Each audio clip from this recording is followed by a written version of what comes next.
সকাল থেকে আমি খুব ব্যস্ত ছিলাম, কারণ ওর পাপার ডিউটি আছে, সেই জন্য একটু রান্না বান্না করে সে খেয়ে বেরিয়ে যাবে। আজ বিছানাটা আমি গুছাইনি, গুছিয়েছে আমার মেয়ে।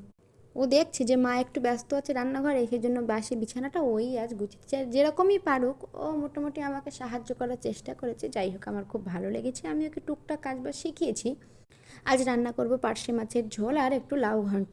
আজ দিনটা ছিল রবিবার, মেয়ে সারাদিন ঘরে থাকতো, কিন্তু ওর পাপার তো আর ছুটি নেই।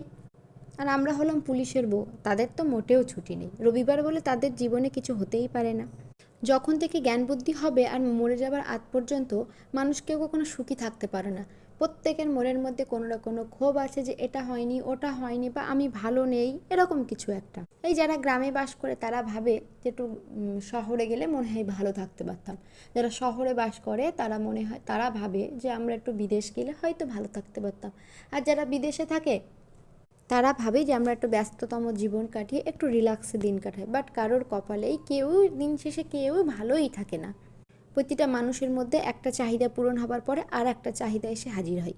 এই যে আমাদের সমস্যার কোনো শেষ নেই। আমি পুলিশের বউ বলে ভাবছি হয়তো আমার মনে হয় খুব চাপ, মাস্টারের বউ হলে হয়তো ভালো হতাম। আর যারা মাঠে খাটে তারা ভাবে যে চাকরি পেলে মনে হয় ভালো।